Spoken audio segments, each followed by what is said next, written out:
Welcome to the Pillar of Salt podcast. My name is Hank. With me is Ben. Heyo. Hey. What's up? Yo, it's been a while. It's been a hot minute. A lot of stuff has happened.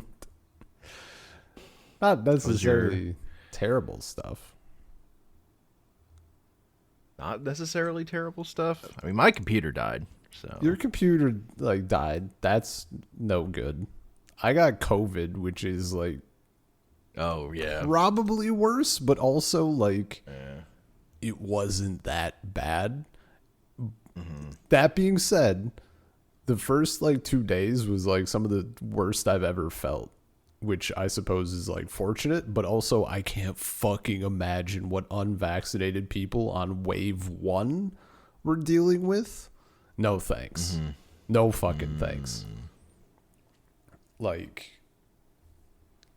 body hurt and I had 2 nights of fever dreams and there was a lot of pain, but it wasn't unbearable. So thankful for that. That's pretty good, at least, I guess. It worked out. Yeah, except I suppose potential long COVID, but I still have a small lingering cough. I'm doing my best not to unleash. Never mind, I fucked it all up. No, you talked about it. Once your brain thought about it. Yeah, then the tickles started. Fuck, I could cough though. I could do this right now. It really it hasn't been that bad. I mean that's been getting slowly better. Anya, she took a test and came up negative, but we think she has it because she developed kind of a stuffed nose, which never happens to her, and then she had a pretty bad cough, but she was boosted more recently, and sure. Also has already had COVID, so I assume it's just lower shit. Mm-hmm. That is the piss off though, because I got my. I mean, technically, it was supposed to. We were gonna go for a booster shot of Pfizer, but since something with my paperwork, I forget what it was. They didn't put my passport number on my initial paperwork for all my vaccine information. So I couldn't get a booster. I had to just start all over. So I got the first original dose of Pfizer, which I now have along with Sputnik and whatever the fuck booster I got in America. It's just it's a whole jumble. They're yeah, get a second dose whenever you can. Cool. So, yeah.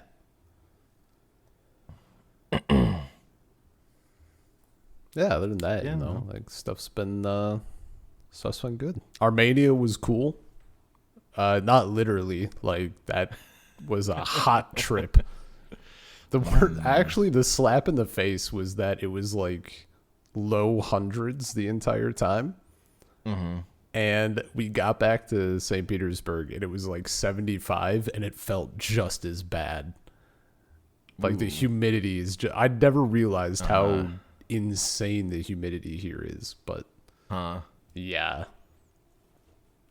but at least there if you step into the shade, there's a 10-degree difference or whatever, so that was nice. It's the city is designed to handle heat, which this city is not, so sure.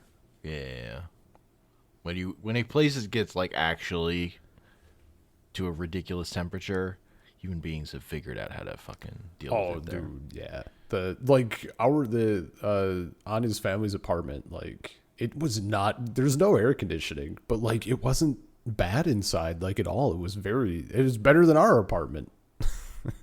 And it really helped that I guess I kind of knew this in the back of my mind, but Armenia has super good water overall. And there's just fountains everywhere, just drinking fountains that are constantly bubbling up. So we were We were slurping all the time. We were just like, you just like douse yourself every half hour or whatever. It was really nice. I wish every city was able to do that. Oh. Give it like 3 minutes in any American city before someone takes a shit on top of the fountain. I don't know about that, but okay. I don't like American cities. I'm a country boy. My times in the big cities were scary. Big old buildings and shit. So yeah, not that scary. it's pretty like kind of sort of scary. Nope. I had people call it not okay, not I mean a little bit scary, but more annoying than scary. Mostly because people Annoying and scary are different things. I'm saying it was a little bit scary, but like the primary emotion I felt was annoying because like when we were doing the touristy stuff around New York, like because you're doing the touristy stuff. You know who's annoying? I should be able. Tourists. I'm not disagreeing, but and I should people be able, who like want to be around tourists. I should be able to exist without being called racist by a grifter. Like, nope. Not if you're a tourist in New York. Fuck you. So you get for being a tourist. I don't want to be a tourist. Fuck out of here. Doing the touristy shit. You're in the tourist zone. I didn't want to be there. You're in the splash zone. I know. Fucking. What are we going to do in New York? We'll go to Central Park. We live in the countryside.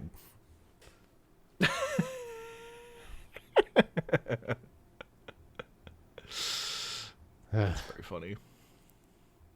I mean, it was literally me and my dad just being like, wow, it'd be cool if we were like in an area exactly like this, but with like 12 million less people or whatever. Meanwhile, my mom and Anya are like running around reenacting every film that's ever been filmed.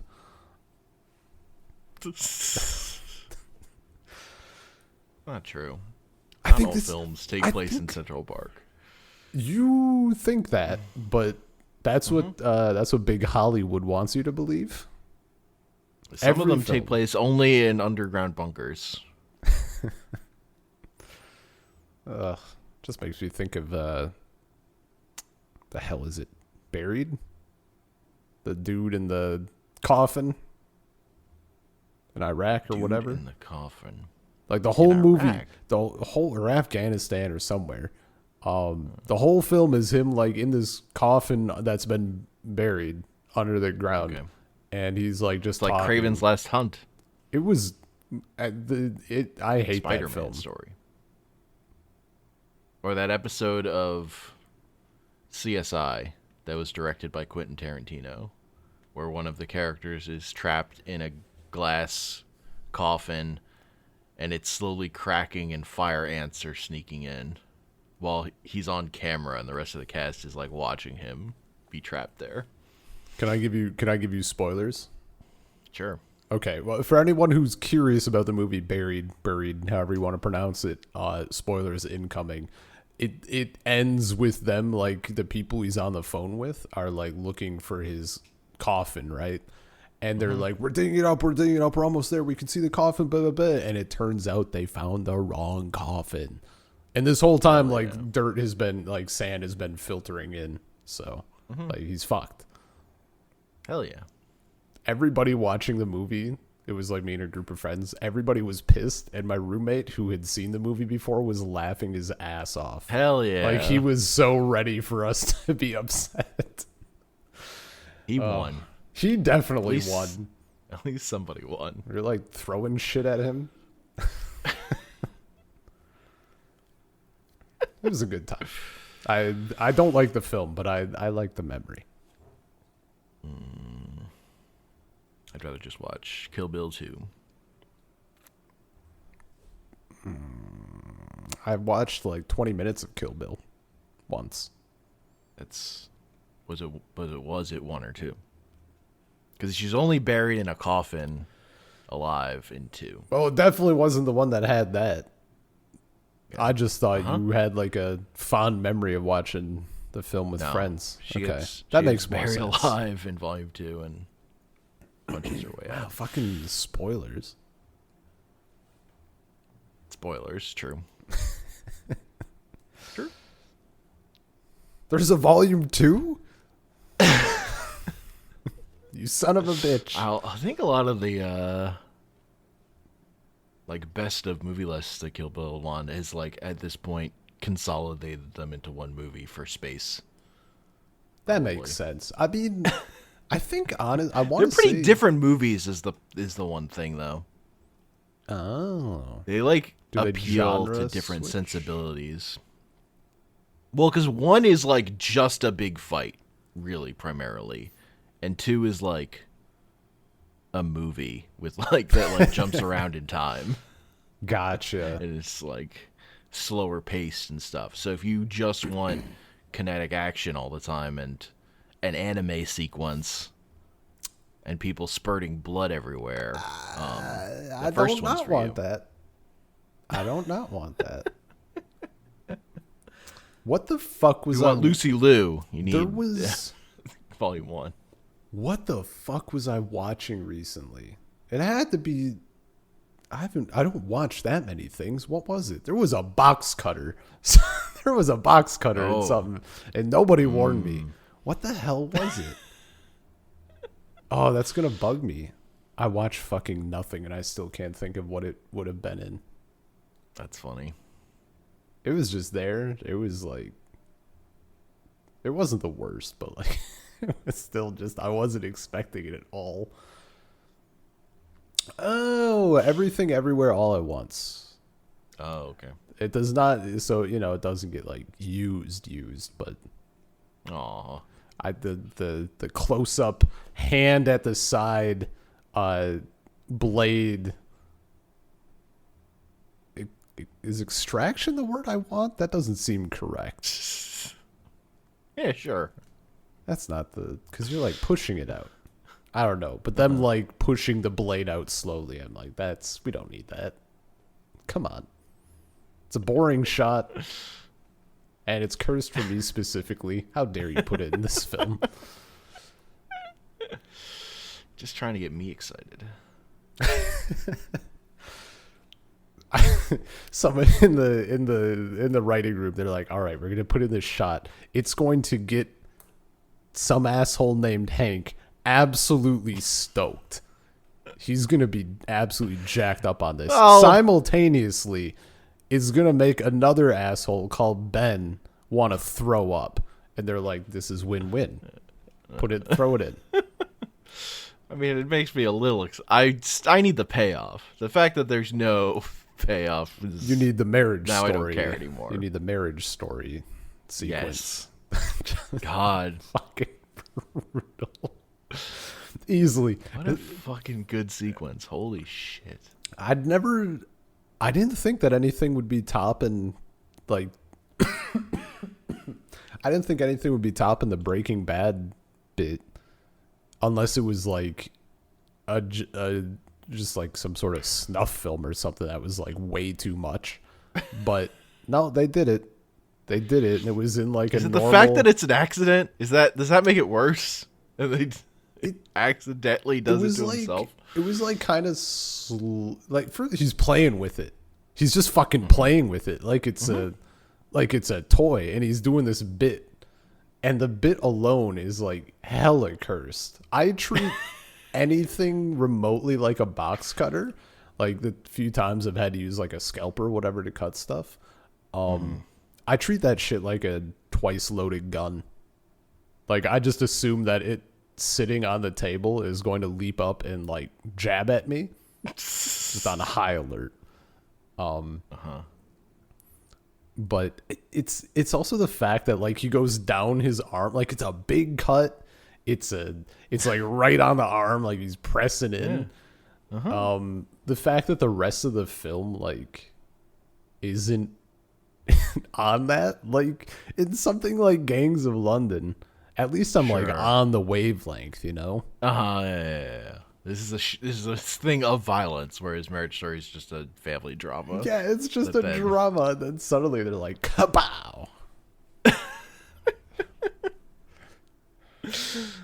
What if this dude's arm were just open? Oh my god. It's very So good. highly Best cursed. scene in that movie. I do want to clarify, Second though, best scene is him singing. that film has been eclipsed by I don't even remember that he sings in it. So He sings a song from Company.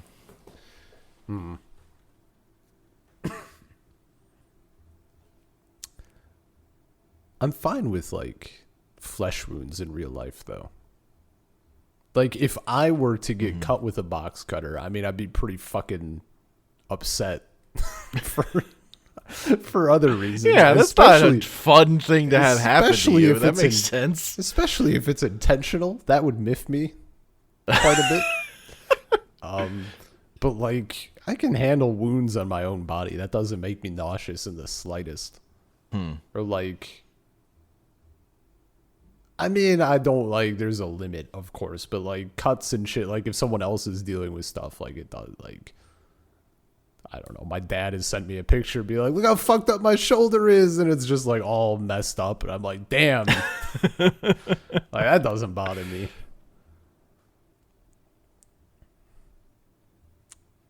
Yeah. Other than, I mean, the box cutter bit in Everything Everywhere All at Once, like that wasn't even. I was just like, how dare they? But it didn't bother me at all. That film How is dare they put this object on screen? yeah. Didn't they know those? It's off limits. Blacklisted prop. You know what? Maybe that's the way I cure my phobia. I get like a prop box cutter.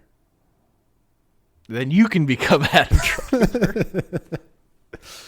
Oh, just sent tingles all down my Just all fucking the arms. time joking about cutting yourself with a fake box cutter, like a normal, healthy, Yeah, not that's an what- asshole person. Yeah. Yeah, but mine would be like made of rubber or whatever.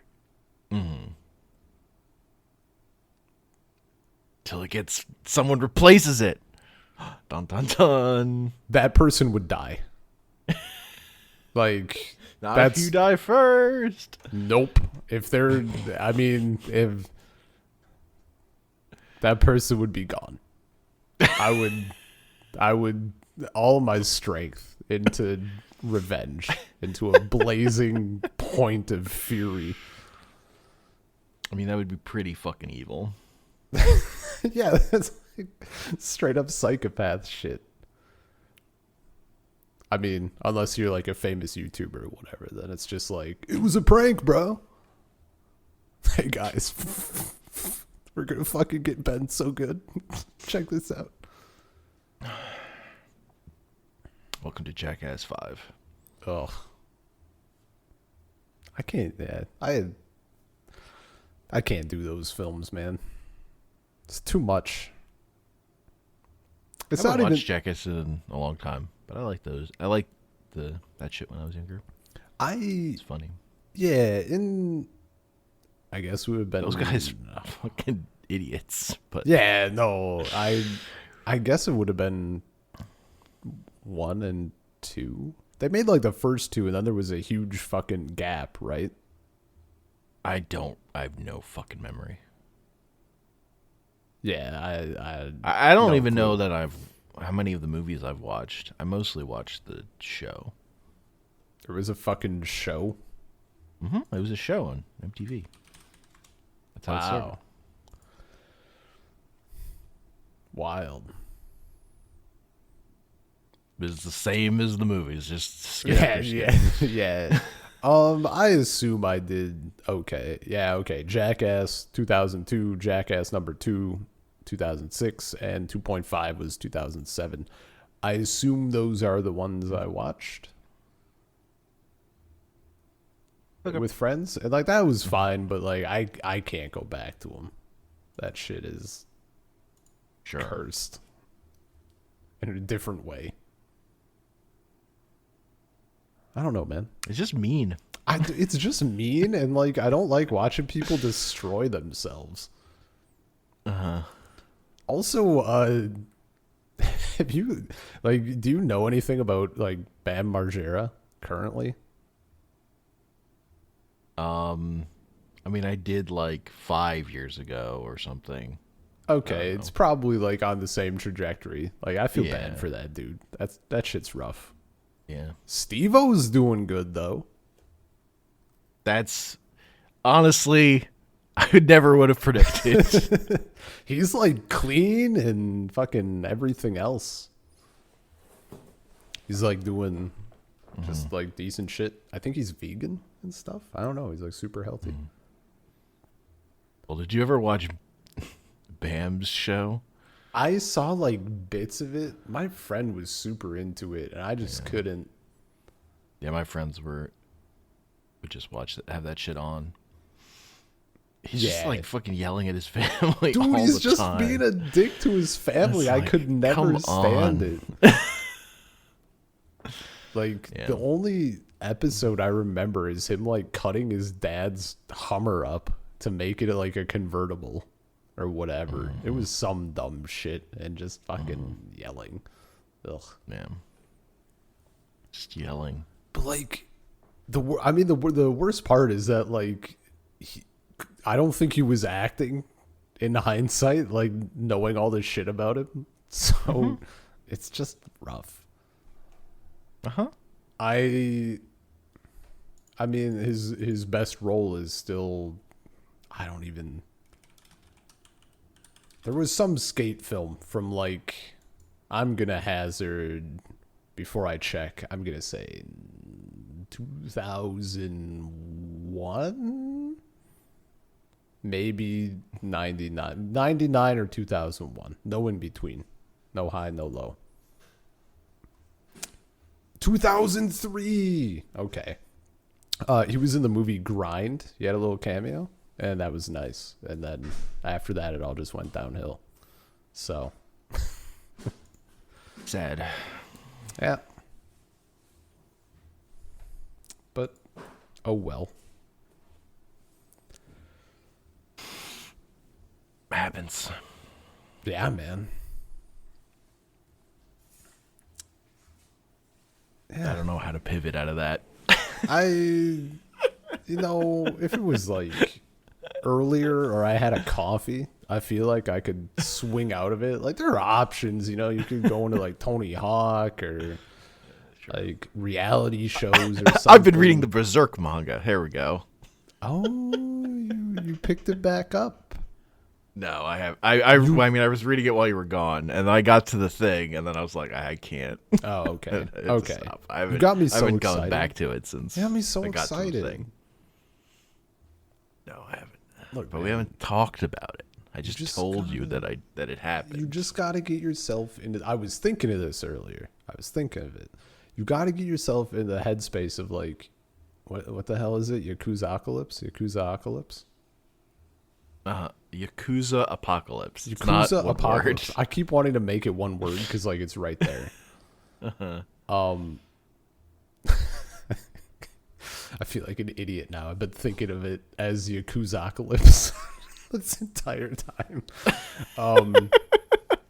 There's like that one incredibly fucking rough scene, and then the rest is like fine. Except like Berserk It's not has gonna other be rough stuff, fine. but like that's by far the worst. And it's definitely not going to be fine for that fucking character. Like, I know enough about her, like what's going on with her afterwards, Yeah. that I'm not stoked to like get to that either. She's not like getting back on her feet right afterwards or anything. She's not cutting off her own arm and then continuing to run, which is the kind of like hardship for a fictional character I can get behind. Or whatever.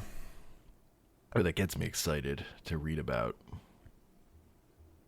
No, it was just so many pages. Like I was like it's- trying to flip.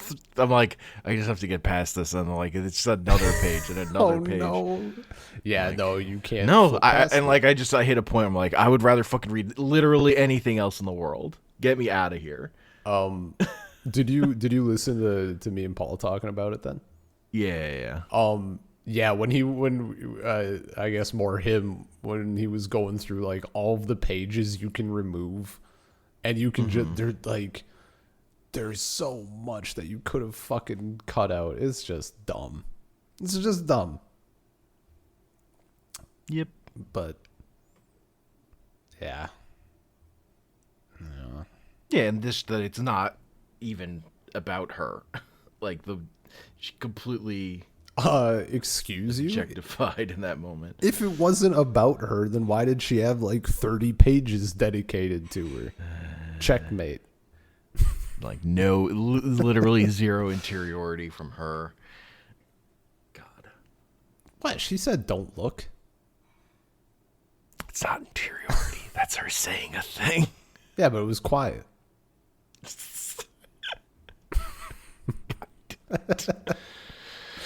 Yeah. Yeah. Rough shit. I mean, do you think you'll Anyway, get I've been back? listening. Do you think you'll get back ever? I do, because I do think that manga is very well good otherwise. Like, the manga impressed me in a way the anime didn't, at least in the earlier stuff. Yeah. But man, it's just hard for me to fucking want to read anything that guy's gonna put in front of me if he's gonna put that in front of me. Yeah. Oh, it's understandable. It's frustrating. I've been reading other stuff. I've also been reading other stuff. That's why we didn't record the other day. A book trapped me. Fucking looked up. It was like 5 hours later. I'm like, oh. Yeah. Also, like, as far as stories about trauma go, I listened to a whole podcast, multiple episodes about Utena, so. Great. Yeah, something light. Nice beach listening. Yeah, man. God. I mean, mine was a Terry Pratchett novel, so it was Sure. delightful. I've never read a Terry Pratchett novel. Never done it. Just not curious or no interest or just haven't. Yeah, just haven't. I don't do a lot of fiction reading books. Yeah. If I'm going for fiction, I'm more tend toward other media. Yeah. Give me a non-fiction book, I'm more interested. Generally. I have like my fiction book requirements are like heavier. It needs to be like literature or like playing with the form or whatever, like the way Vonnegut does. Oh, I was just going to say, literature. Beowulf. Playing with the form. Beowulf, but a bro version. I mean, sure. Like Beowulf definitely qualifies on the literature front. Yeah.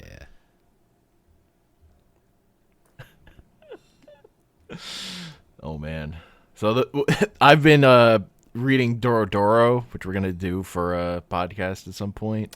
I have a confession to make. Yeah. I really thought I 100% got that confused with do ra ra ra. Oh, Dur. I mean, yeah, like do ro ro ro ro ro and do ra ra ra ra ra. Like it's too so. I figured it out. I figured it out very quickly, but We could do Dur at some point, but that's a different thing. That's a long anime. Yeah, that's why I was like initially. I'm like, did I just like completely misremember like the amount of this there is? And I'm like, oh, These are wait, no. extremely different things. One is like a giant cast, like Don't city story, and one is the medieval fantasy and you're by doing Tezuka. you're doing row row row right now. Okay, you're on the O's. I got you. Yeah, because I was like, I'm done with Berserk. So like, what are the things that Berserk was inspired by? Give me a list, Mura. And I looked have at a some of the list. stuff. Did you look up that fucking boarding school manga? No, that wasn't on. I don't know. I saw a specific quote, Oh, gotcha. so I was going with that. I Of, mean, see, of literally stuff that he was like taking stuff from. And I'd like, oh, that's a Tezuka manga. Done. I will look at that for sure. yeah. This is what I'm after. What Tezuka manga were you inspired by? Because there's gotta be one. I know it's here somewhere, you asshole. So all I know about that, you gave me like the little thing which actually has been hyping me up because I've been thinking about it. I've been trying to use my phone less and all that, so sometimes I'm just sitting and I've been thinking about it. Like, I'm probably like gonna just completely inaccurate on every front, but you said there's like 48 demons. In the anime, it brings it down to 12 demons. And I've really been running wild with that shit. Like 48 demons, but you can condense them if you need to for for the anime adaptation. I'm interested. You have my interests. I mean, also if it inspired Berserk, like that was like 100% of the shit I was reading for a while. It's just so funny to read something that's like, just people getting murdered left and right, but it's fucking Tezuka style. So also they're just like, Yeah. slap, like there's like a war scene, but also like two people are just dancing. God. But also like fucking children get arrowed to death, and it's like not. He's just like, yep, that happened. Jesus. Like it's like incredibly brutal, but like it still has that exact same sense of comedy to it. I'm so about it. So about it. Yeah, no, that sounds like the jam, honestly. I still the thing that freaked me out about that boarding school anime was anime. There is an anime Manga. film, but the manga, yeah, like it's just so it hits so many of the same beats that Itena does. Like specific beats. Sans the character turning into a car. That part doesn't What? happen. That would be fucking incredible, though. Just the most traumatic thing I've ever read in my life. But the ending is just like the Itena bit, just turning into a car. God, I don't even know what I would do with myself. Anyway, so how long is the manga you said is like 4 volumes, as I recall? Yeah, I have it Okay. in an omnibus file, so it's just like 800 pages or something. Yeah, I mean that's a good length. And then there's so the other thing I discovered while I was looking into it was there is an anime from like 2 years ago or something, or 3 years ago. Right. Yeah, it was recent. And it's weird because it's like very faithful to plot stuff, but the characterization, particularly of the main guy, is just completely different. And like a lot of the Tezuka, style and humor is removed. So it's just a weird experience. That's interesting.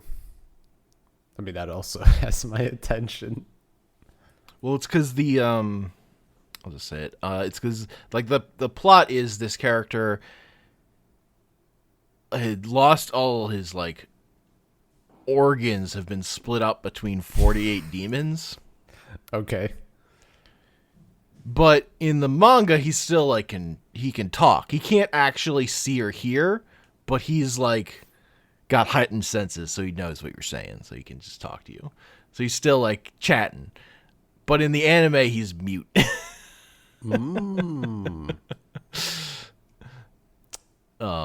That's And so like when they change it from 48 to 12 or whatever, like in the manga, when you meet him, he's already killed like 16 demons or something.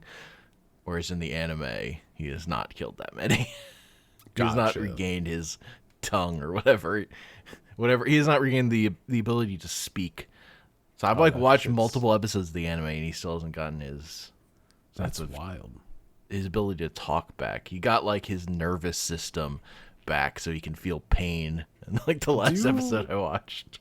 God, that's sounding like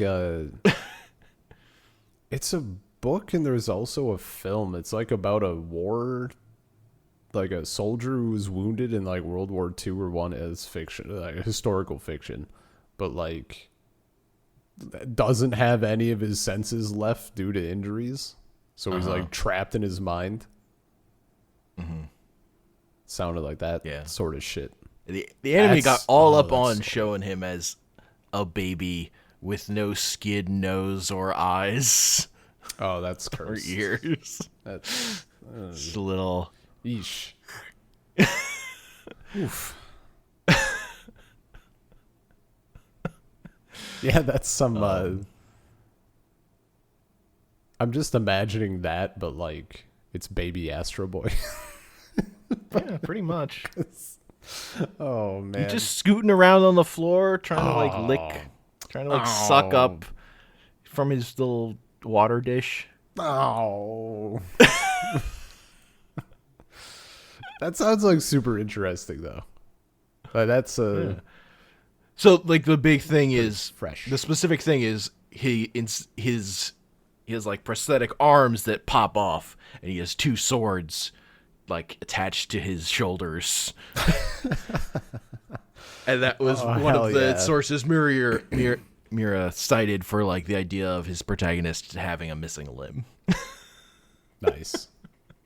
That's why Guts doesn't have an arm.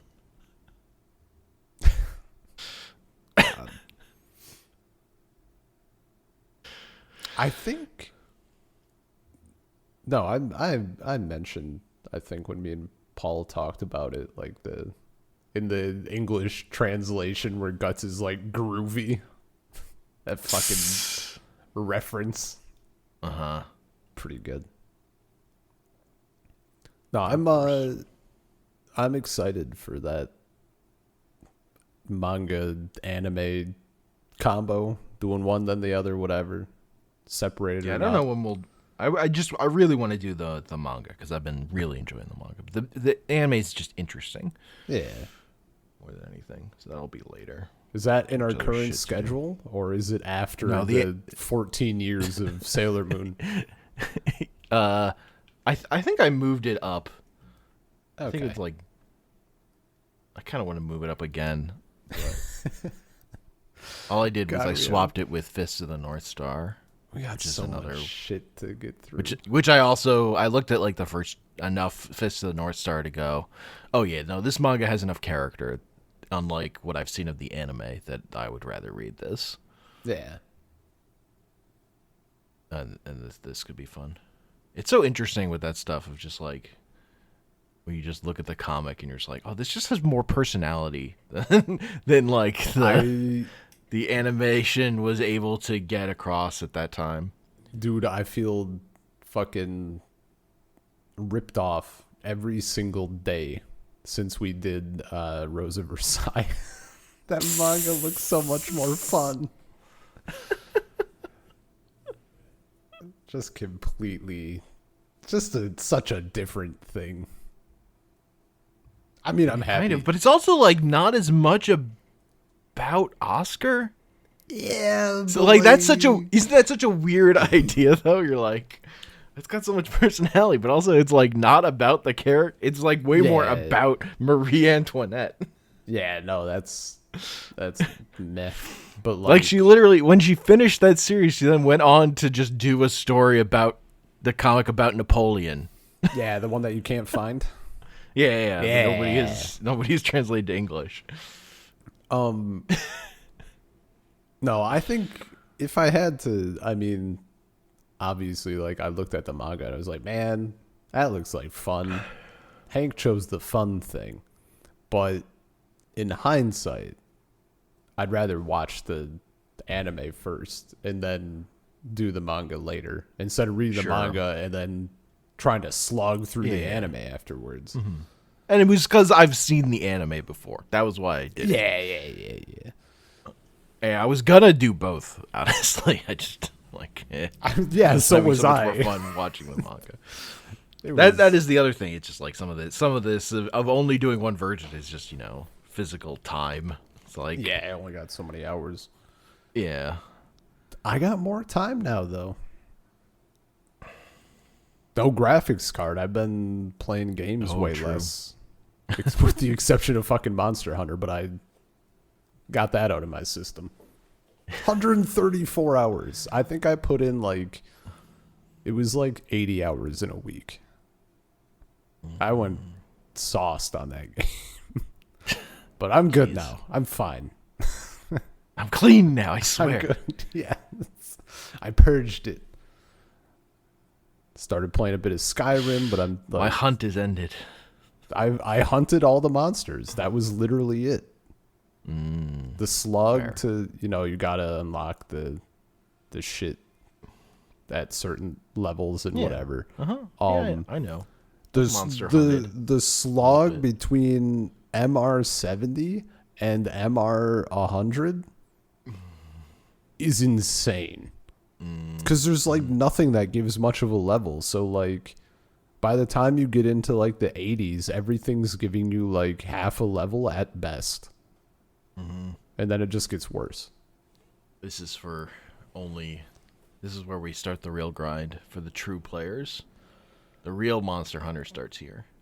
I mean, true. I went and played a bunch more after that anyway. I needed to get those sets, man. Yeah. The sets, the decorations and shit. Yeah, that's where I definitely would fall off if I'd made it that far. Yeah. Once the grind becomes that fucking hard, that's when I lose it with those games. You only play solo, right? Or with friends. No, I mean, I will also. I have two modes where if I'm doing progression, I'll do progression, or I'll literally just fuck around and join whoever's calling people. Oh, okay. So I will just do random. I will play with randos in that game. Yeah. But it's just a different mode. It's not when I have anything I want to do. It's Gotcha. if I just want to play and I don't care about anything for myself. Yeah. I don't want a specific item. I don't want I just want to play the game. Yeah. See, I'll just I mean on Switch anyway, it's full enough that you can just choose any specific thing and be fine. Sure. Probably not after Sunbreak, because everybody's trying to do lower level shit. I don't know. But I played a little bit on vacation. Just winding down at night, I'd do a hunt or two or something. Man, playing with randos all the time made me really shit at that game. It turns out when you play alone, you actually have to know how the monster acts. Yeah, I got my ass beat. Had to recalibrate a little bit. Yeah, you gotta actually fucking. I have to pay attention. It's a different it's a different thing. It's literally like playing a different game. Yeah. Oh, totally. Sometimes. So. Yeah, I don't know. It's good stuff. Yeah, it's fun. But yeah, now with that mostly banished from the binge banished, I was like, man, I need like stuff to do. Got to get back on that podcast grind. I ground Hell out all the yeah. monsters. Now I got to grind out like 14 seasons of Sailor Moon and another 6 seasons worth of Dragon Ball Z or whatever. Or not Dragon Ball Z, but Super. Don't even worry about it. It's one season of live action Sailor Moon. That's the thing. Just give me the content, man. We're doing the Sailor Moon manga next. That's our next thing. Yeah. That'll be like 2 days. Yeah. Just binge read. It's like 3 volumes of stuff, I think. Oh, that's a night.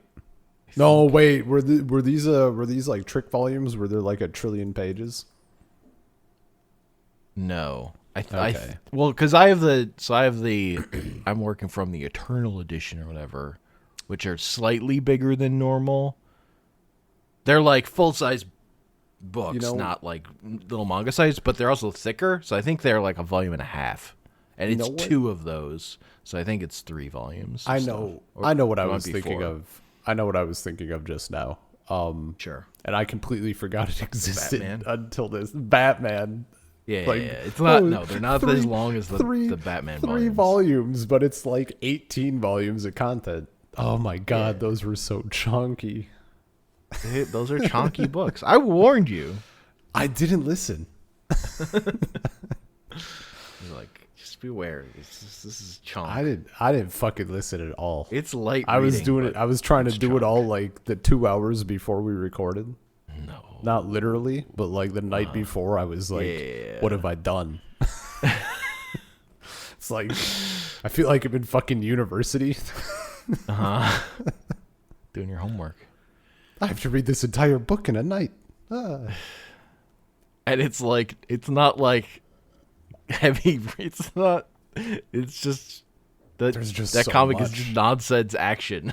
Like it's not meant to Yeah. be hailed like that. I think. Yeah, no, not at all. Not at all. It's like which scientists? All the scientists Dude, every blend together single because they're all like functionally the same person, but they all have a different name. Blended, like they're all like exactly the same. The fact that like every story just had a name drop, like we're supposed to be following along, and then it turns out a couple of the stories were from previous stories. Like that were printed after, and It's only definitely happened for sure at least once. yeah, but now that I don't trust that there's not a 4th volume with No, with all the totally, origin. totally. I don't Oh, particularly because the publication info is also not helpful. That's what I usually rely on, and it was Right. like, yeah, these are all the volumes of the Batman manga that were put out for Western audiences digitally on Comixology. yeah. This is all of them in order. This is issues 1 through 11 or whatever. I'm like, that's not helpful. Please. It's not giving me any of the answers I want. I I think don't know. How many other manga from 1966 are fucking in English? I mean, Not that many. The precise answer is only the ones that you don't care enough about. If you get attached to the idea of a thing, it suddenly that manga is no longer like it's not in English. It's not true. Schrodinger's I manga. was like vaguely interested in Kamen Rider, and then they put Kamen Rider out in English. It happened after I had the idea about it. But you were vaguely interested? Yeah. Okay. So you're pulling the sword out of the stone with a light touch. Meanwhile, when it comes to Napoleon manga, you were like grabbing onto that fucker and It's true. really wrenching. You needed it, and that's why the universe said no.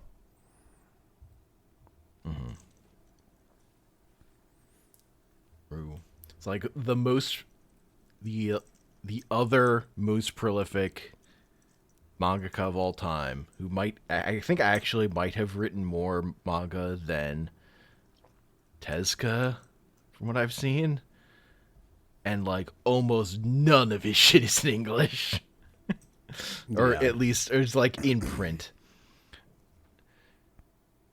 Like until they put out Kamen Rider and Go Ranger, like the only thing in print in English was the Zelda comic he did for Nintendo Power, and this fucking terrible printing of this weird economic comic called Japan Inc. That's bad. Right. That I own. It's got a drawing of Ronald Reagan in it and tits. Sold. I'm in. Those are on different pages, not the same page. And the typesetting is all fucking terrible in the word balloons. Amazing. Just like not a care was not put into that. I don't understand why that's in English. Because Reagan, dude. That was like, I think when I bought that was like the only comic by him in print in English. Oh my God. Why? Because I think the Zelda comic came out after that. Dude, are we? Where they Do we put the collection out? We have Pokemon manga on our list, like to do at some point, right? Yeah. Do you have any interest in doing the Zelda manga, or just nah? It's like apparently there's ones for like Ocarina of Time, Twilight Princess. I think like at least a handful of the other games. I don't know how many. Yeah. I don't know. None of them looked as interesting to me as that Nintendo Power one. Okay. That Nintendo Power one is fucking great. I fucking love that comic, so I would do that at any time. Yeah, I know nothing about any of them. Yeah. That Twilight one's in Princess color, was just so. like my jam. So I didn't know if any of them were worth doing. Yeah, I don't really know. They didn't grab me. They don't have that. They have the. They don't have that. What did I say the other time? The clean look, which I think just means like they don't have enough Tezuka or. What's his name? Who I've been talking about. I'm talking around his name because I can't fucking remember it. But I'll look it up. Ishinomori. Yeah, Ishinomori. Shotaro Ishinomori, who created Kamen Rider and all that stuff. Like him, and if it doesn't have enough of him or Tezuka in the material, in terms of like a little bit cartoonish designs, I'm less interested. If you give me a little bit of injection of that and that kind of humor, or more, I think has been more what I've been looking for. But there are obvious exceptions. I was gonna ask about Miura, but then I remembered we do get like some cartoony shit. Mm-hmm. Also, his drawings are just really. He's like incredibly good at anatomy, too. Yeah. So there's that. Yeah, I was gonna ask like if it goes the other way, like if it's a thing that's just like insane and on the opposite end of the spectrum or whatever. Yeah. His stuff definitely gets there for sure. Yeah, like some of there's some like face stuff I don't like as much, but I don't know. The more I read it, the more that was only like when I was like glancing at it. Yeah. No, there's some. The more I read it, the more I was like, I see what is excellent here. Yeah. No, there's some stuff with faces that I'm not a huge fan of sometimes, but like, yeah, for the most part, it's fine. And sometimes it results in just like wonk that's stupid and great. Sure. Mm-hmm.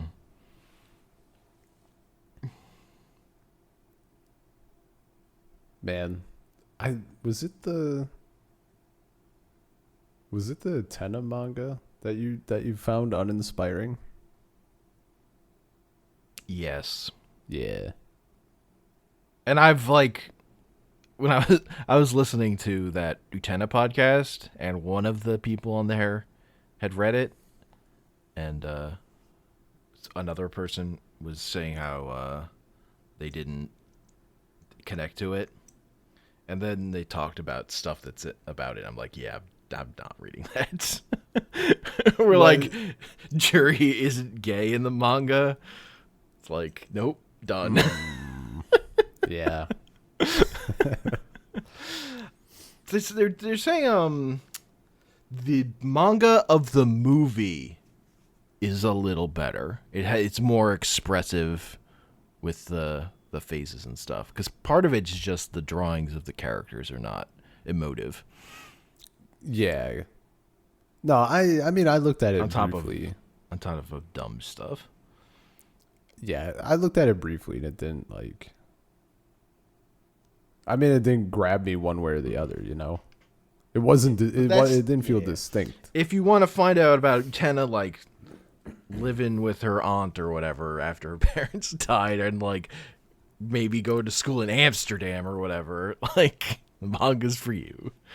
I don't unnecessary details that make things worse.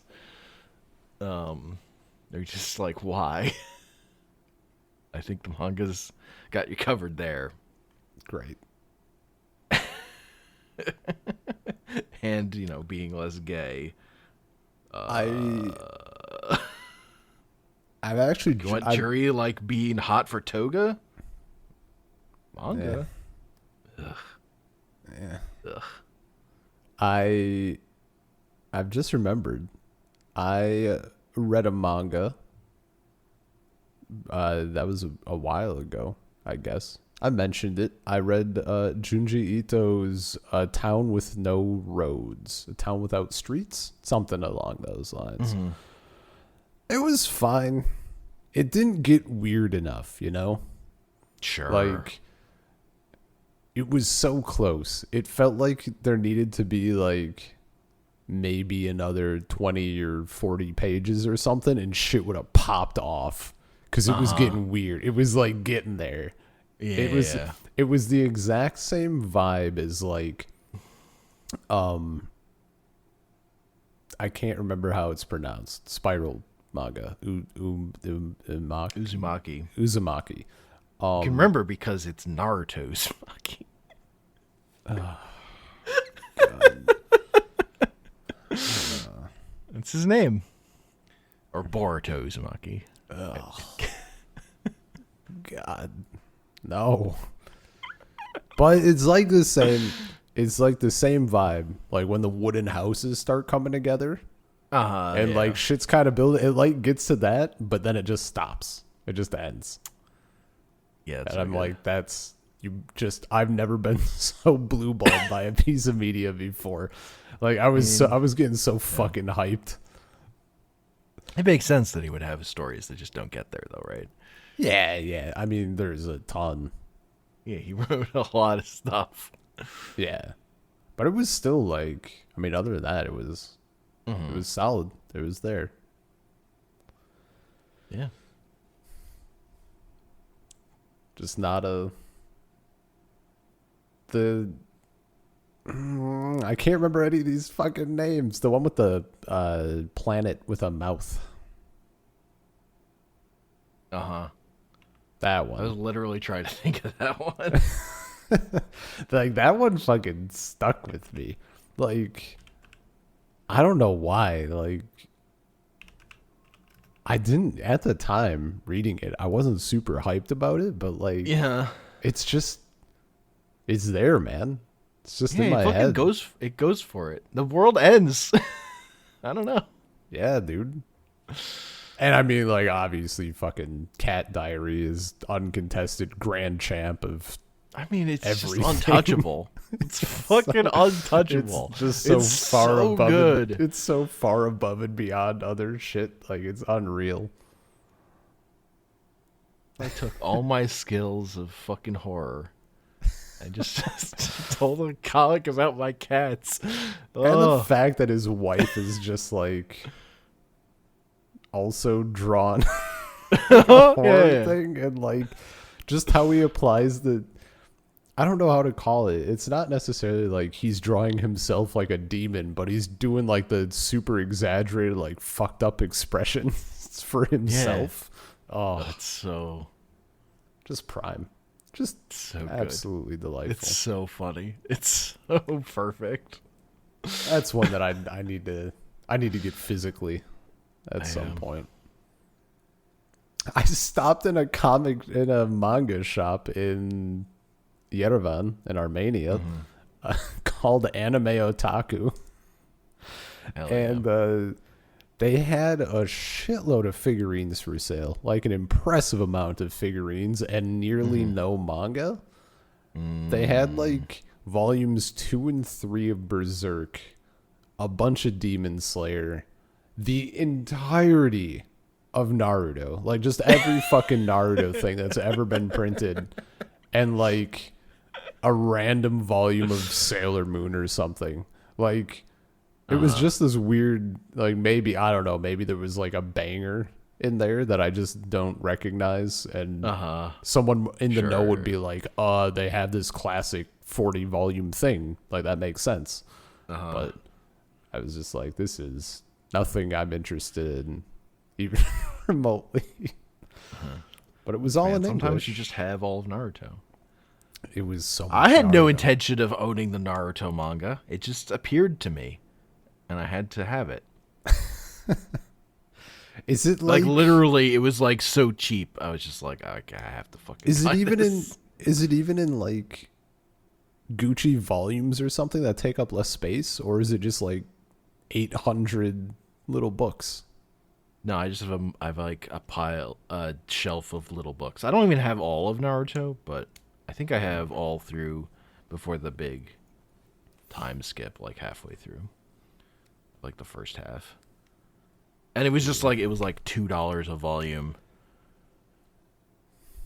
And I was like, this is like actually crazy cheap. I suppose. Like literally, I bought all that, and like the next time a Naruto manga, they were like priced at $10 at that same place. Like it was just someone had priced it wrong. Oh hell yeah, dude! I would be like, I'm such a slut for like finding a deal like that.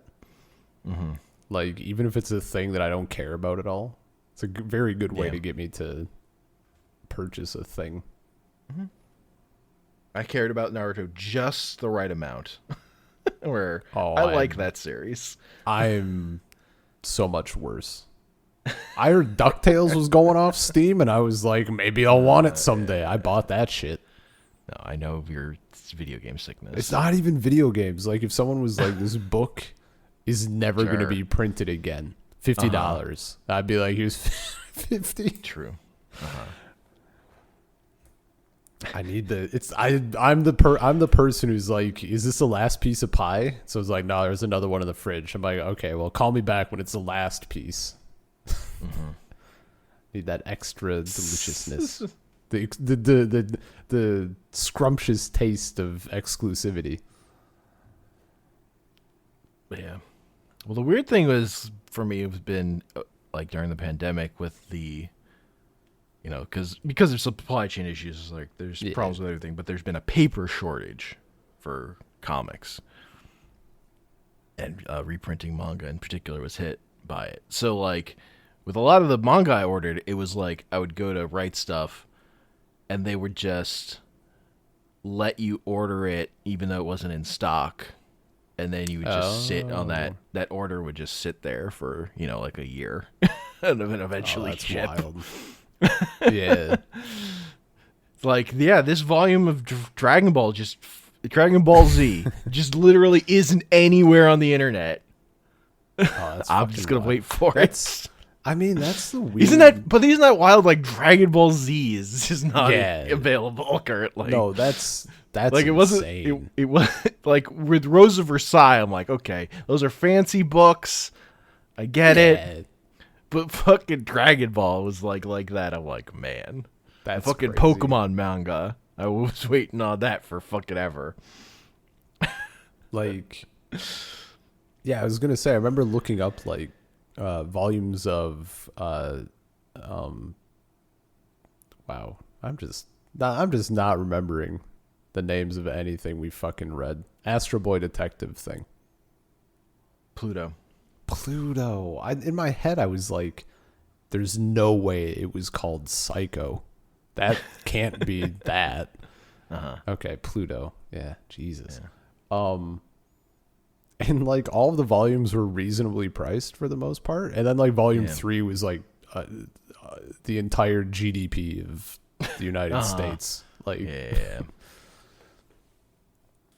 That was like when I was trying to get the put together my collection of the monster manga. oh yeah, There were just like a couple volumes that were just like impossible to find for, not an exorbitant amount of price.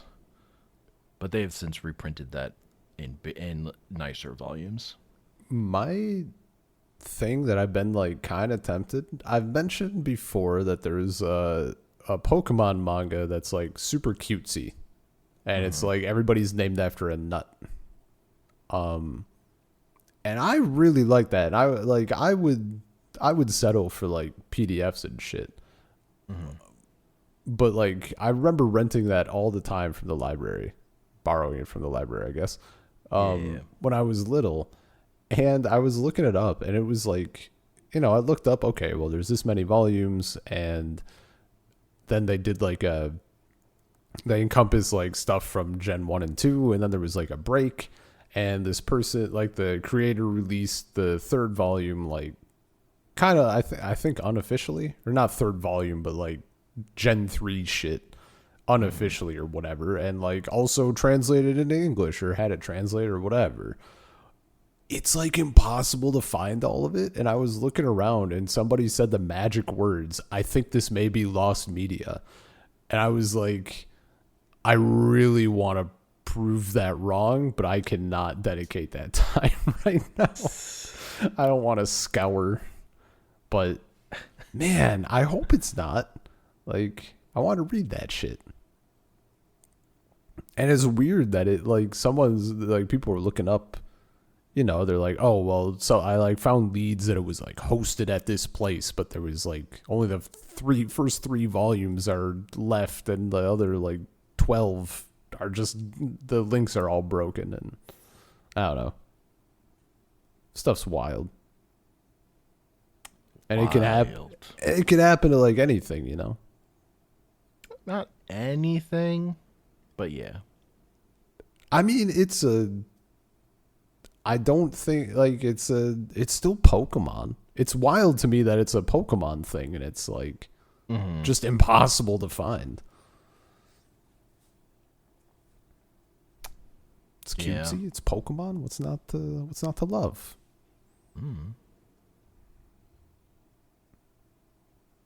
Yeah. Maybe it's terrible. Maybe it's cursed for some reason. Oh, cursed. Like maybe it has a curse upon it. Yeah. No, that makes sense. I'd buy it.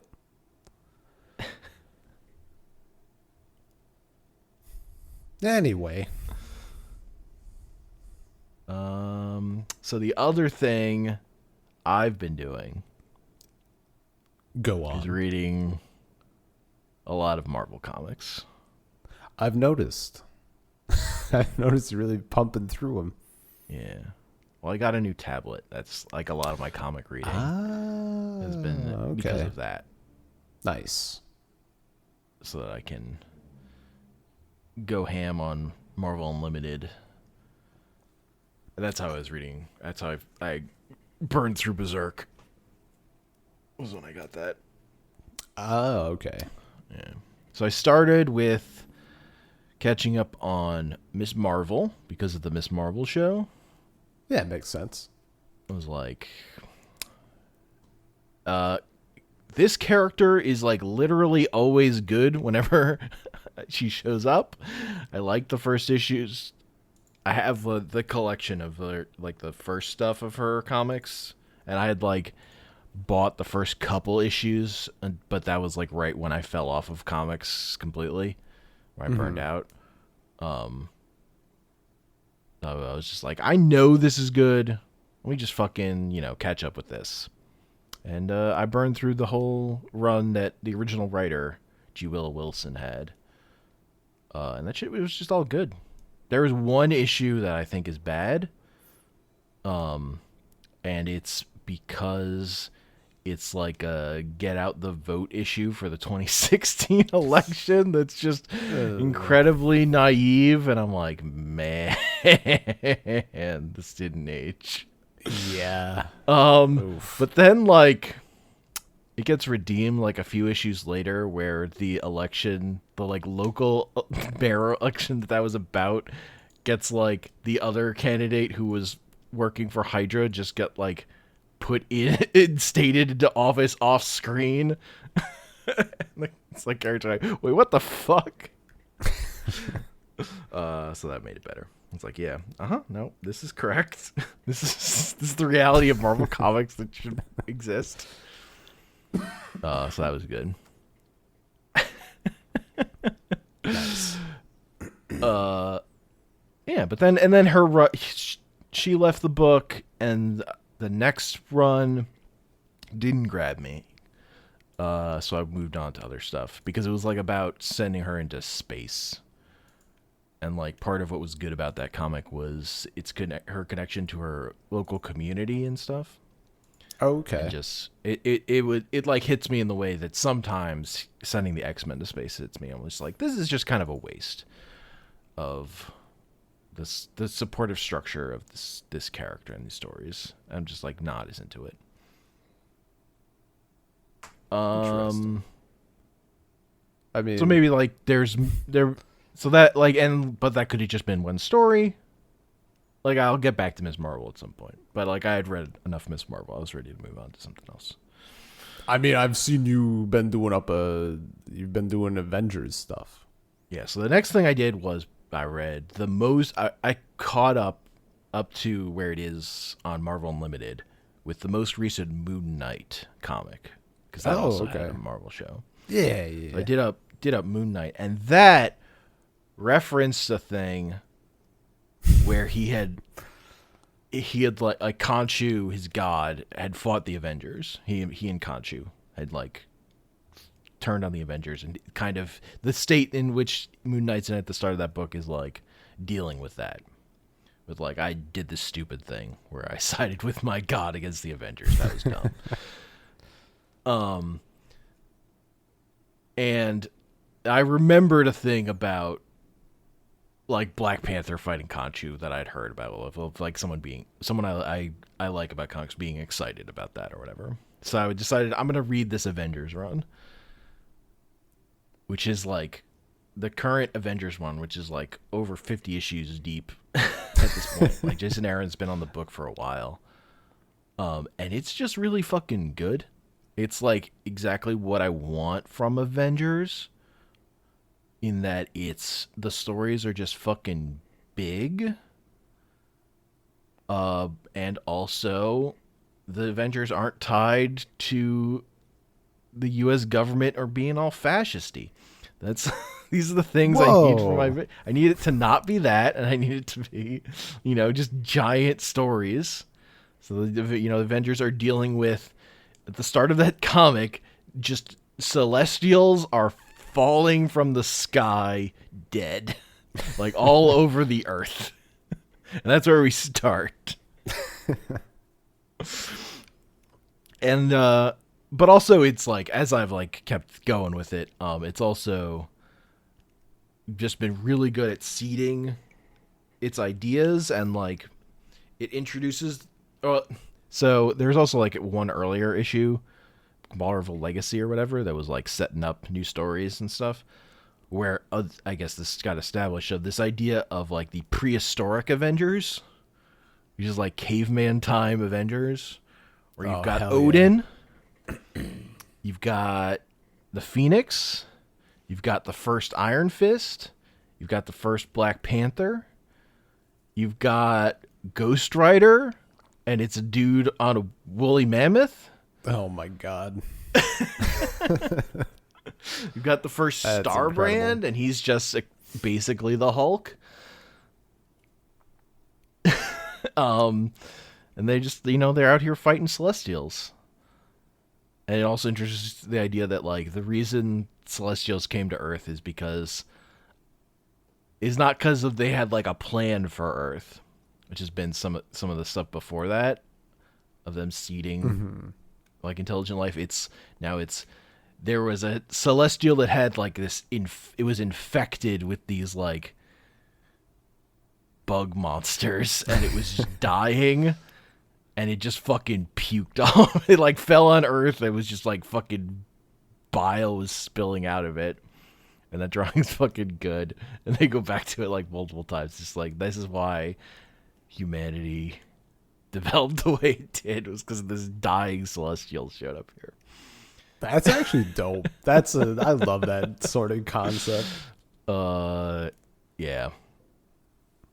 And like, one of the first comics I read that like got me super into the idea of like the Marvel Universe as like a singular thing is this story Earth X, which is like has its problems, but like the big thing in that, the big idea in that is like the revelation the characters come to, that like it's like a dark, alternate dark future for the Marvel Universe where literally every person on the planet has developed superpowers.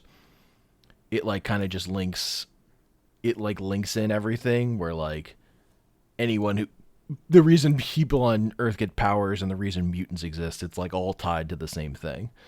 It's like it's not like these separate. It's like it's condensing all that stuff, and it's saying that like humans are antibodies because there's like the Earth is like a Celestial's egg. There's like a baby Celestial in it. Hell yeah! In that comic, and the reason Galactus comes to Earth is literally to eat the Celestial and get the little yolk. Yeah. Get that protein. That's pretty great. But so like anything that's like gonna do something like that, I'm super down for. So I actually really like this version where it was a Celestial who was fucking dying, and this was like the planetary response and stuff, and just how things worked out. The way these different forces that are tied to certain Marvel characters are now intertwined. Yeah. And so also, you have Ghost Rider on the team as a key member, which is it was like only Jason Aaron would do this as far as writers I know, just like he wrote Ghost Rider. It was like, I think where he got his start, or his like big break of like a thing he wrote for Marvel that took off. I think. But yeah, so there's a part where Ghost Rider and the thing with this Ghost Rider was a pretty new Ghost Rider and can turn like any vehicle into his Ghost Rider thing instead of just being tied to a motorcycle. So he like climbs into a dead Celestial and then turns it into like a giant Ghost Rider. I'm just like, hell yeah. Oh, that's fucking dope. The other things about this run are like She-Hulk is the Hulk on the team, but she's like Hulk-like. Oh, okay. She's not. Wait, Hulk? Like she's not a baddie. She's not hot.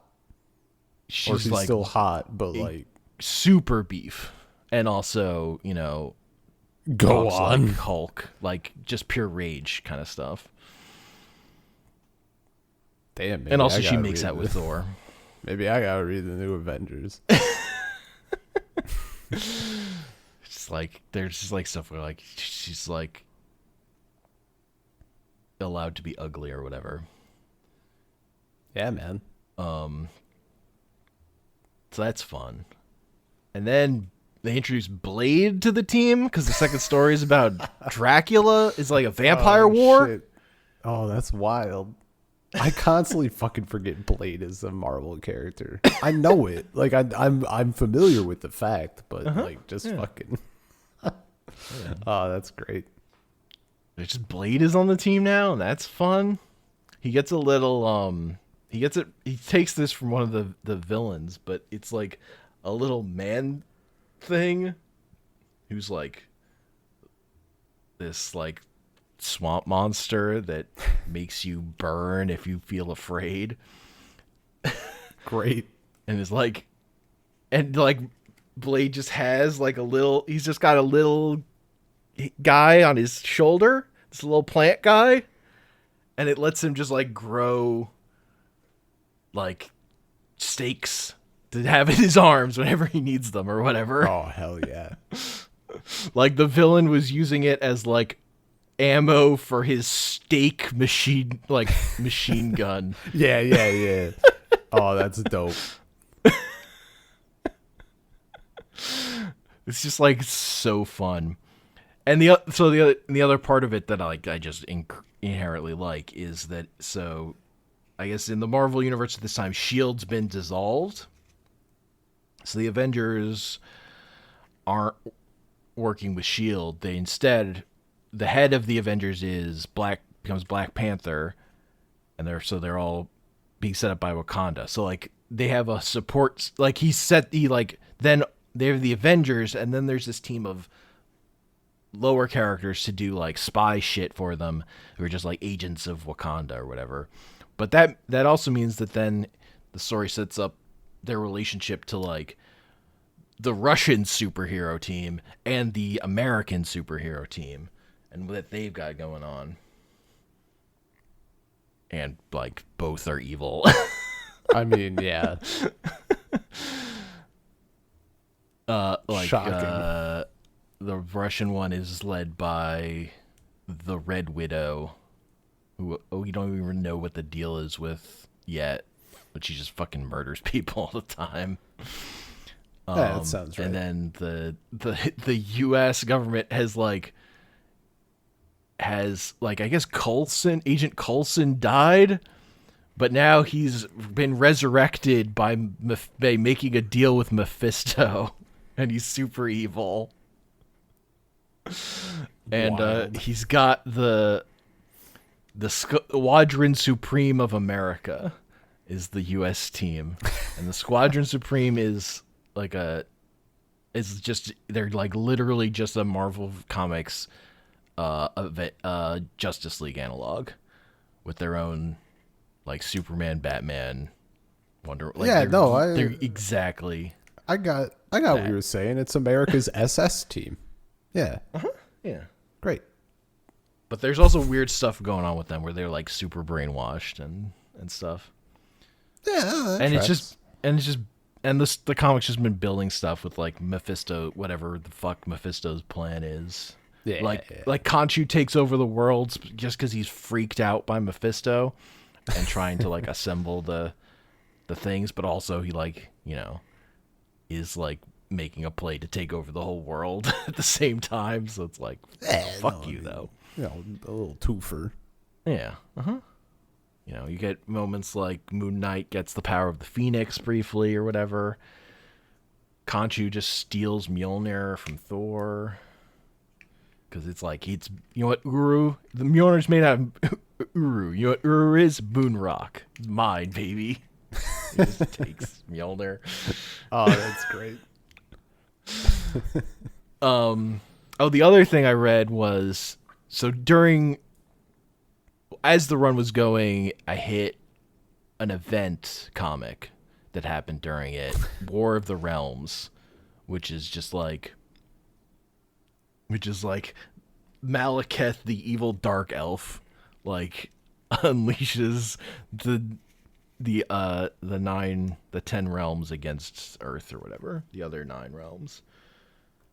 It's just like Thor shit, and that's just fun.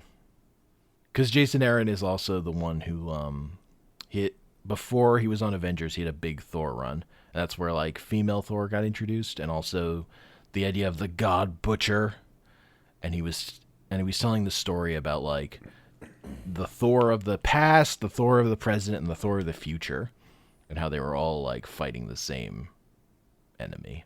And that kind of comes into play at the end of that story. That sounds kind of cool. But so it's about how it's also like ultimately about getting Thor from like to be like Thor again, because he was like in a weird place. Like his arm got cut off. He wasn't worthy anymore. That's why there was Jane Foster Thor, because she was wielding Mjolnir. because he wasn't worthy anymore. Yeah, no, I've seen the. Then she becomes Thor, and like, Yeah, there's but also the she's movie. like dying of cancer. Is that That's in what the she's movie? dealing with. I think that's in the movie. Because you saying that, I feel like I saw that plot point mentioned, but I thought it was in regards to the Yes, film. But also, I don't know. it is in I the never, comic too. I never pay much attention. But from what I understand, that movie is mostly just paying lip service to most of that stuff anyway. Yeah. It seemed like people were really lukewarm on it at best, which I found surprising. Yeah. Well, it's just like if you're gonna do the thing I don't get is like if you're gonna do Jane Foster Thor, why is the movie not about her? Like, why is fucking Chris Hemsworth still the main character? That's what killed when it. Chris Hemsworth was like in all over the trailers. I was like, oh, this is not the movie I thought it was. Yeah. Natalie Portman got jacked, and I was like, I've never been more interested in a Marvel film. And then it was just all about Thor, or like Chris Hemsworth Thor, and I was like, eh. Yeah. Been there, done that. And I feel like, from what I've just heard, they're just a little not taking the story seriously. Well, it's jokey. Which shocked. is weird for a comic Shocked, that was like you. pretty serious. Like pretty was not that tone. But yeah. So maybe that just didn't work in that case. I saw a thing making fun of like someday down the road when Disney acquires the rights to all the Lord of the Rings Middle Earth shit, and they decide to do remakes of the films, and it's like whatever line from the films, and it's like, where was Gondor when blah blah blah? Where was Gondor when blah blah blah? Where was Gondor's behind me, isn't it? It's like the fucking map of Gondor, like creeping up on the dude. That's the seriousness I expect there from could be a- nothing more ridiculous to me than the fucking barrel scene from that Hobbit movie, though. I don't recall. I haven't seen the. I mean, I think I saw one of them. Certainly. Yeah. I mean, I didn't. I've wiped only from seen my the brain. clip. I couldn't watch any of those movies. Yeah, but your memory is like way better than mine. That's true. I love fucking Pluto, and I can't remember the name of that. Yeah.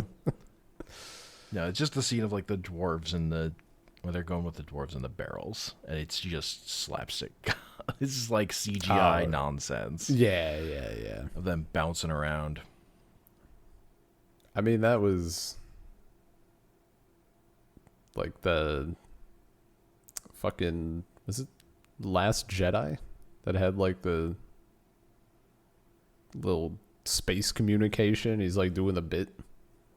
It's like, hello, can you hear me? Hello? And he's like messing with Hux. I know it's not completely, it's not like, we have the fucking I'm fine, how are you? Or whatever. Like, it's not completely off brand, but like, I don't know, it just felt too on the nose. I don't like that. I don't know. My go-to for bad Star Wars writing in those movies is they fly now. Like that was like.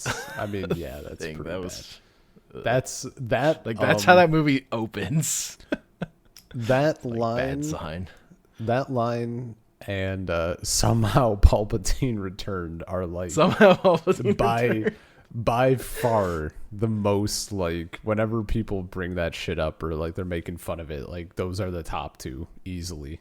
The thing not is, even a somehow close Palpatine topic. returned. It's like it's just because they outsourced the start of the plot to Fortnite.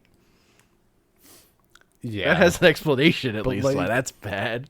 here's It's the terrible, but I mean, that's like prime meme though. it's true. Somehow Like, Palpatine returned. Somehow. But like, yeah, but now you get somehow X. it's so fucking True. good. It's true.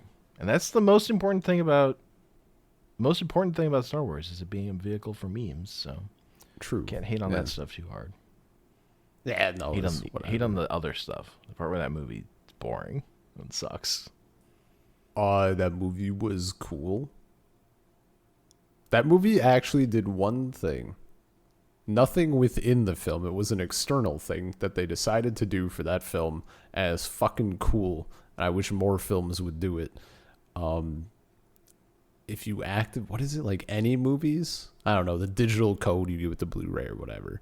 If you entered that and you accessed it on any movies or whatever the hell their site was, you also got access to the entire film, but with only the soundtrack overlaid. As I know that's like a teeny fraction. They did that with Last Jedi, right? With Last Jedi, yeah. Sorry. Yeah, no, I'm talking about Rise of Skywalker, though. Okay. You know what? I got him flipped. Somewhere along the way. One of those days. No, Rise of Skywalker. I was like, yeah, maybe I could see how Last Jedi is boring. No, I actually kind of like. Last Jedi problems, but it's fun. Yeah, no, it's fine. I didn't. Rise of Skywalker is an abomination. I didn't think it was boring. I just thought it was dumb. I just hated it. Well, yeah, they blew like nothing matters. Happy. Yeah, no, yeah. I mean, like we've talked before. Blow up Chewie and then immediately show Chewie is fine. Dude, nothing in that movie has any weight whatsoever. It's hot garbage. I mean, I was excited about Star Wars until that movie happened, and now I'm like, man, what if they just wrote the fucking book and called it? They released the novelization before the film comes out, and then they just cancel the film. Pretty great.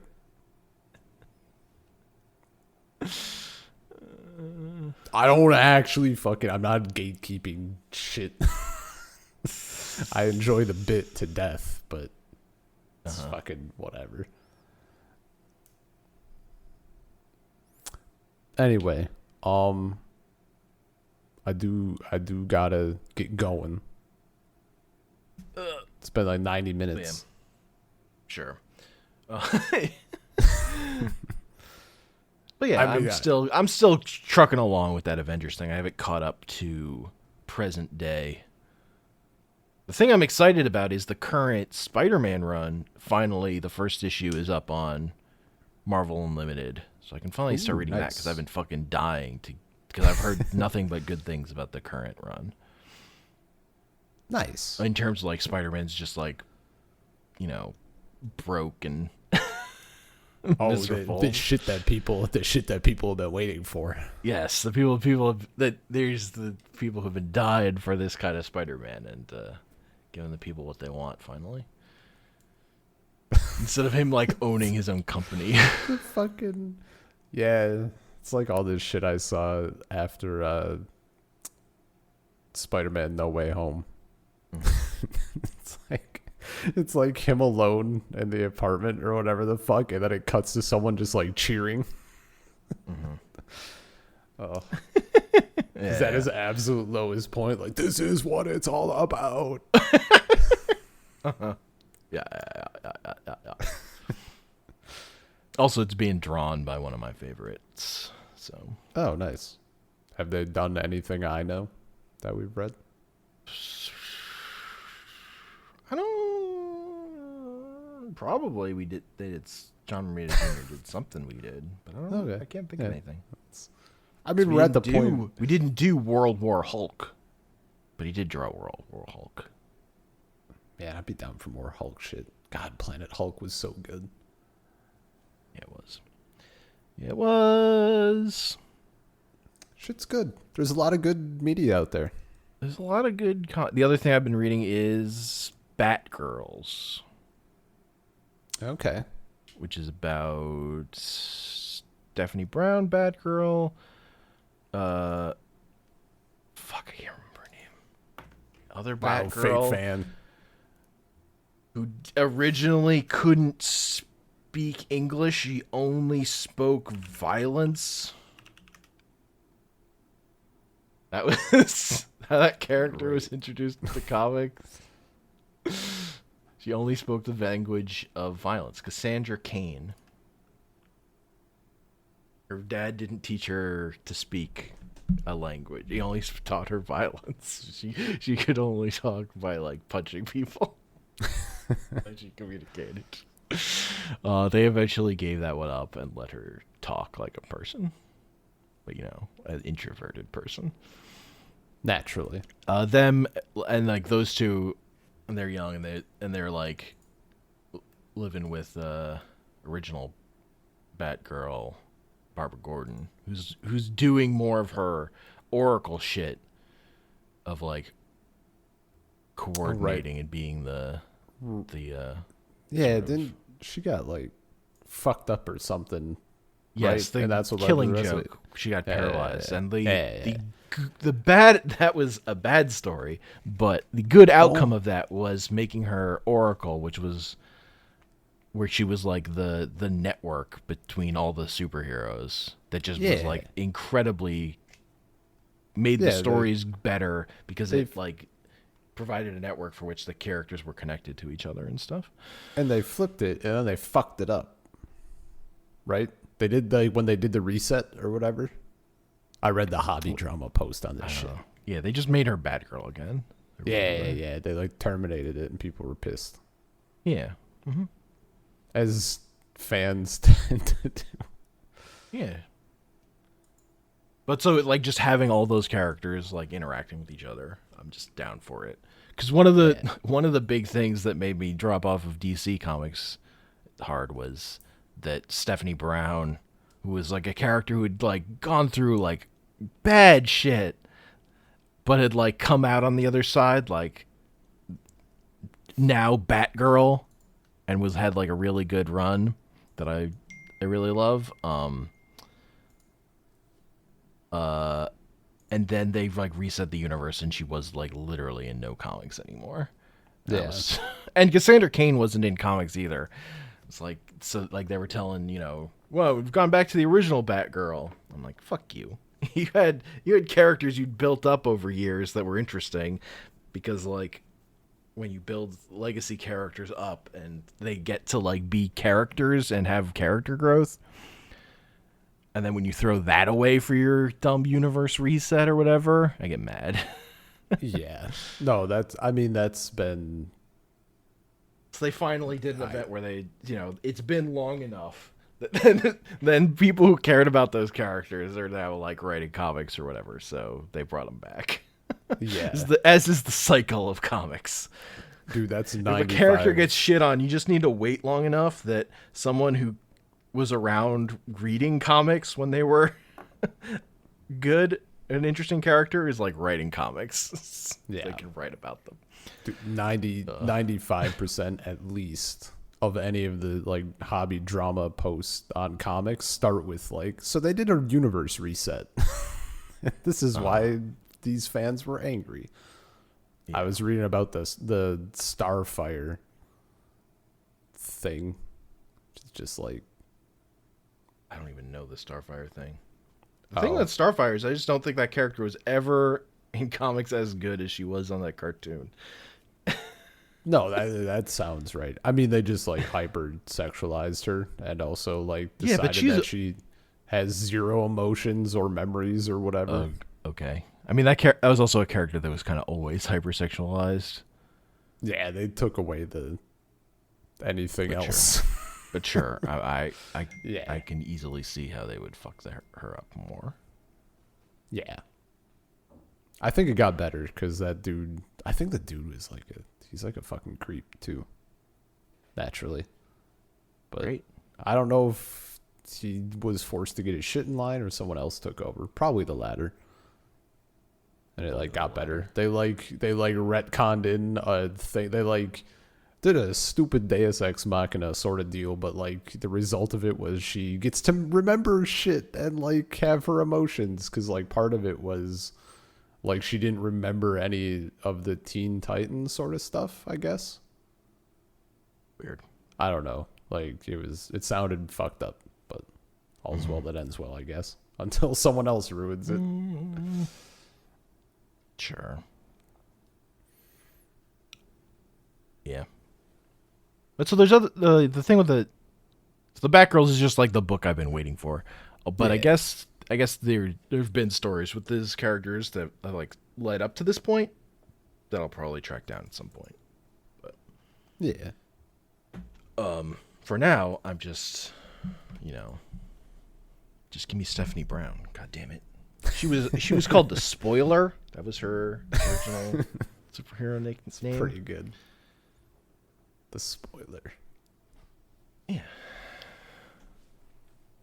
Get a purple Nice. suit. Anyway, I think that's it for me.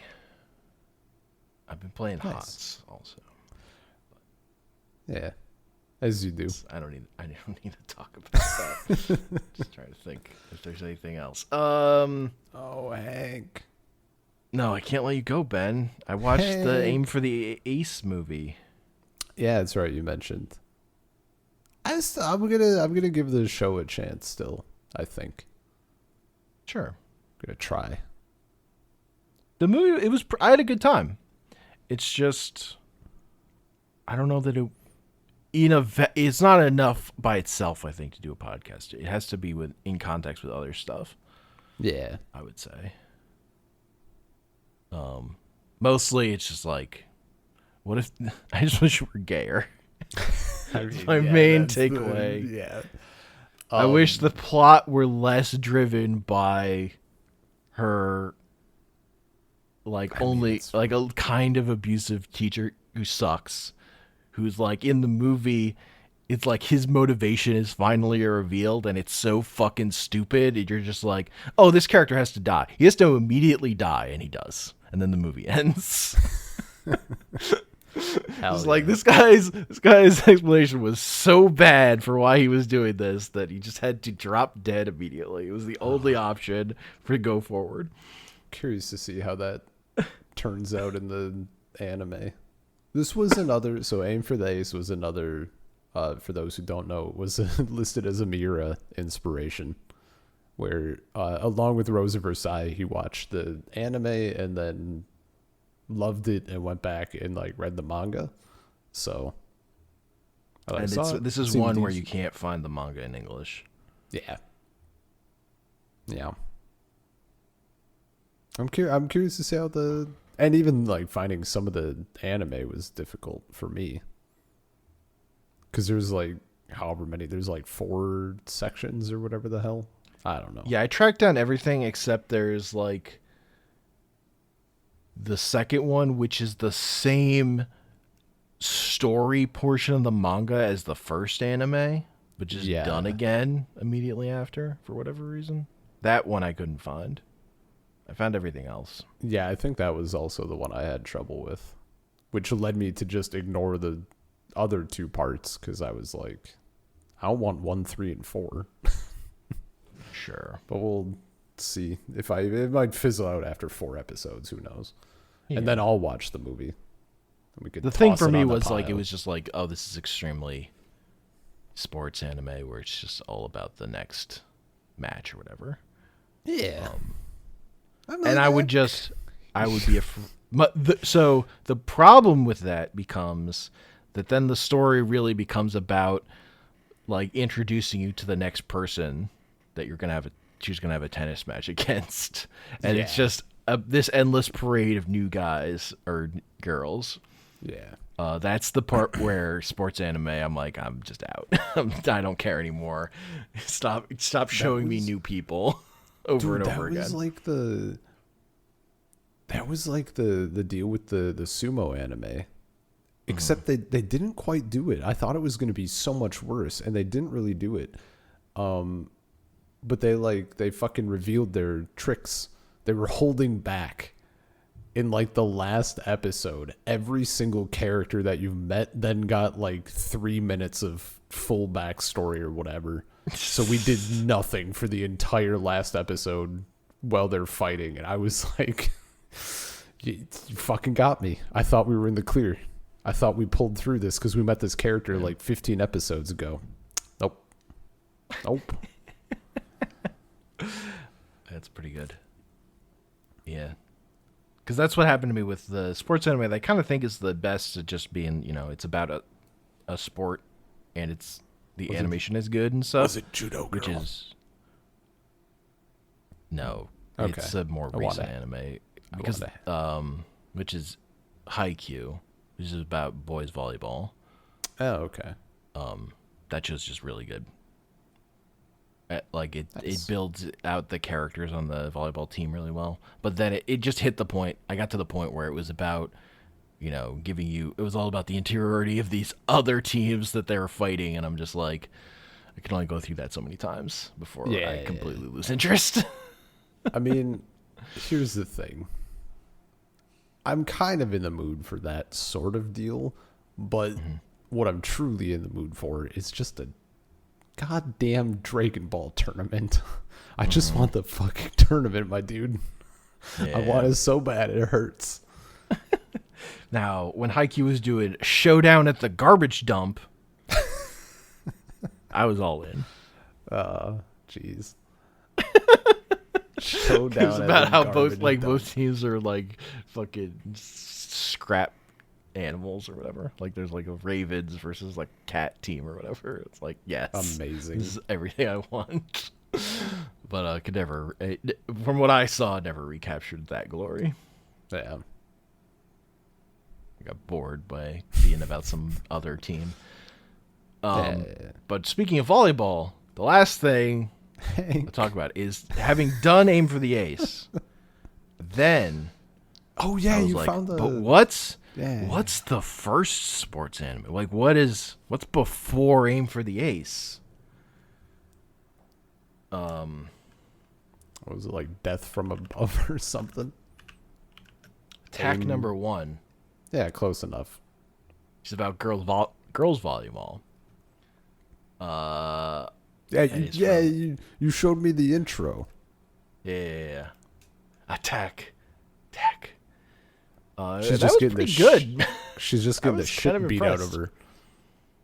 Because the thing that it had is that like the main character is strongly written as like she's kind of like she's like self-assured or like kind of a jerk or whatever. Like she's not just super friendly and like wide-eyed. She's like transferred from another school and is super good at volleyball and looks at the volleyball team and is like, you guys aren't serious. So she like starts hanging out with the other delinquents who like they hide in the like they go to a far off place and then they listen to music and they dance. And they get yelled at by their teachers. I mean, I would the hope delinquents. So. And then our main character, and then they're like getting. So the thing that Aim for the Ace and Attack Number 1 both have in common is just the main girl just getting and other characters like are just getting fucking beamed with balls. Like I never expected a tennis anime to just show the main character just getting fucking hit with the ball over and over again. It's not like she's like missing. She's just like getting fucking bead like repeatedly. And then I watch Attack Number 1 and there's like a moment in the opening even where like she's just getting fucking smacked with volleyballs over and over again. And I'm like, okay, this is where this comes from. This is like inherent to the genre for whatever reason because it was here. And there's just like a part. So for this one, I read a little bit of the manga because just someone translated just the first chapter. Mm-hmm. Like, and was just like with the thing, it was like, I'm not going to translate this, but if anyone wants to, I have very clean raws. But I don't think anybody took them up on that.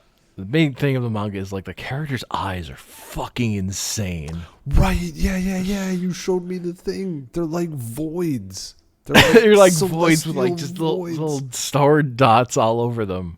Yeah. And just her eyes are like that. So like, she stands out because like in the manga, her hairstyle is like changes a lot. Whereas in the anime, they give her normal eyes, but she just has a defined hairstyle. Dude, that shit would be. I want someone to translate it. That shit looks so wild. Yeah. But so there's just like so she's like the volleyball team like is gonna bully her because they're like, you think you're too good for us? And there's just a scene where they're just in the anime, they're just like throwing balls to her over and over, and then she's just like serving them up, serving them back, serving them back. And in the manga, it's just a scene of them just like pelting her with balls. It's just like a shot of her just getting fucking wrecked, and they're just volleyballs everywhere. Oh man. But so then her thing is like, she like challenges the volleyball team to like a volleyball match, and is like, my delinquent friends and me are gonna fucking beat you in volleyball. And that's like the end of the first chapter and the end of the first episode, and that's as far as I got. Nice. And like I'm sure that's what happens. I'm sure they win, and then some characters from the volleyball team, from the delinquents, join the volleyball team, and some of the volleyball team members stick around or whatever. And it builds from there, I assume. Based on the characters I see in volleyball outfits in the opening. I mean, that's also like, that's how the sumo anime goes. So working backwards. Yeah. And this is like from 1968, the manga, and the anime is like 69. So it's pretty primitive, but it had good. That opening was pretty fucking good. It had good energy to it. Yeah. That was how I found it. I was looking at a YouTube video of just history of anime openings or whatever, and that one came up and stood out to me. Nice. There's this girl getting fucking pelted with volleyballs. Pretty fucking good. It's solid.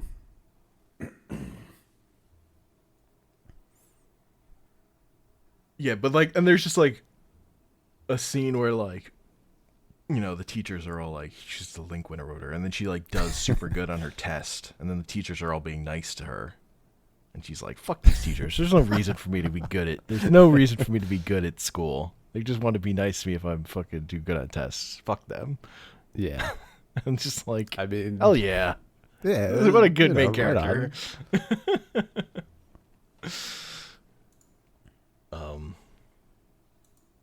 In a way that like other sports volleyball, other sports anime stuff, it's just like, the wide-eyed, like, aim for the ace. The main character is not good at tennis. She's just getting fucking wrecked over and over again. And like the plot is like, this new coach, he's like, he puts her like on the volleyball team even though she's a fucking freshman and doesn't really know how to play tennis.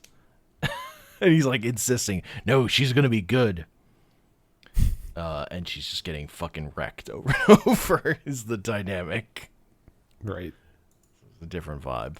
Yeah, and again, his ultimate explanation for why he did that, he immediately had to be dead. It wasn't good. It was just stupid. Yeah. I mean, I'm curious. I'll get there when I get there. But the style in the movie, when I watched the movie, like the outfits, top notch. Oh, top notch. Yeah. Hell yeah.